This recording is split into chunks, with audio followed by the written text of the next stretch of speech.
Welcome to Gwash's Command TV, the tallest man in Black Africa. In today's video, the government responded to the insecurity that is hitting Nairobi hard.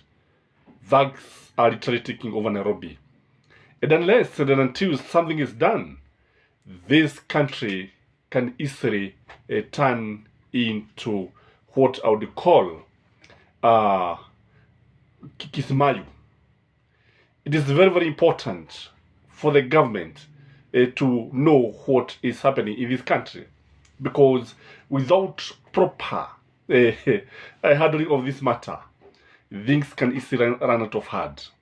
And Somalia started like this: thugs coming to town, taking over the city, and finally, by the time you realize that you are under siege, the gangs have already taken over the country.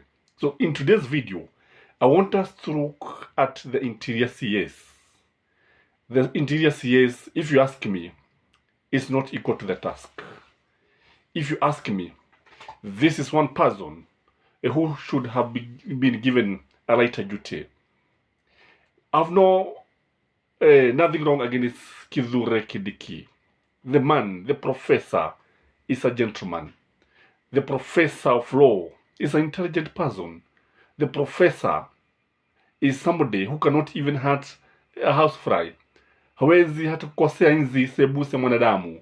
But when I look at the Saprano speaking CS and the man who is expected to confront murderers, thugs and muggers, I see a lot of contradiction. Because you see, according to the Africans, mwanamume ni sauti. Mwanamume ni sauti ili asikike yeye ni mwanamume. And if you listen to Matiang'i when he was talking, the man was talking tough. The man was talking with a lot of authority. Authoritative voice is what is required here. Somebody like Dwale could have made a good interior CS. But now he's in the defense. I think he's also on the right docket.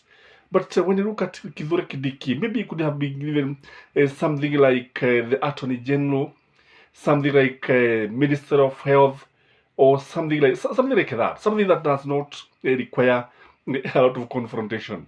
Because here, I can foresee a difficult time with Kithure's office. Kwa sababu ukitazama vizuri sana utaona kwamba hata yeye vile ambavyo anaongea, he looks timid. Yes, he could be very firm. Yes, I don't deny that. People could be soft spoken, but very firm in making decisions. But we are Africans, as Dede Nyoro says, in Africa is our business. Thugs do not require lullabies. You cannot play guitars to thugs. You cannot, huwezi kuibia nyimbo za bebea na bebelezi na nini ukiwaambia kwamba wanyamaze. Hadi watu ambao wanahitaji war drums. They require hardware, military hardware. They require to be hit hard, mercilessly, without fear. Na kile kipo ni kwamba ukiangalia utapata kwamba when somebody is too gentle, he might be mistaken. So the thugs can take advantage of his soft nature. And maybe ndio sababu ukaangalia ukaona kwamba hapa ni mahali ambapo tunaweza kusema kwamba William Samoei Ruto completely failed here when it comes to the appointment of CS. And I think it's everywhere. Ukiangalia even the CS for education leaves a lot to be desired. Again, I think the government should move very swiftly when it comes to matter of security. Any government usually move very fast, very swiftly, very decisively on matters of security. Lakini ukiangalia the way the CS has been dilly-dallying. He took a lot of time until there was an outcry, until I understand even the donor community was complaining that there is a lot of insecurity in Kenya. It's like William Samoei Ruto is losing it, and that is why he acted very fast. Kwa hivyo kile kipo ni kwamba unapotazama vizuri utaona kwamba mambo ya siasa yameigizwa katika usalama wetu, katika vyombo vyetu vya dola. Tumeleta mambo ya nini ya siasa, and you see politics is a very dirty game. When you start politicking in the military, When you start taking in the police service, then expect bad results. And this is what is happening. The other thing that is fomenting this, is causing this, is that there's something wrong with the police. Could they be on a go-slow? That is the question that many people are asking. And none other than the IG denied this. And he denied this because already they had the information that is what people are saying in the streets. And this one can be very, very bad.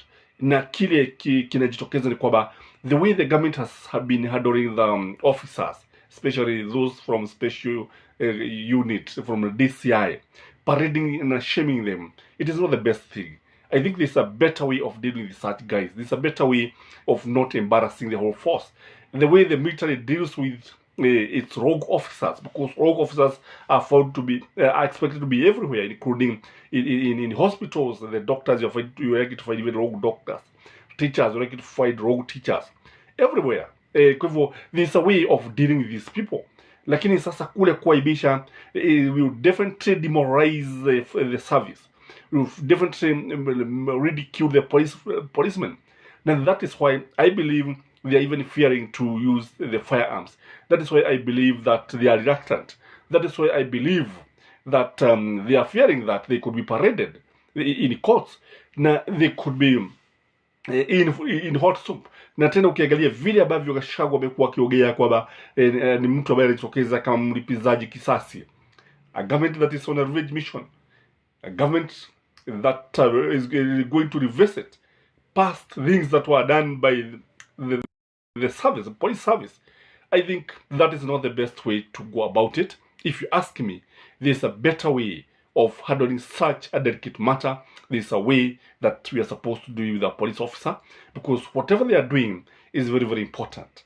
Nafaa kusahau yaliyopita. Kama kuna kosa bali ilifanyika hapa na pale, we should move forward and forget about this, because we cannot keep on talking about the past. There's nothing you can do with the past.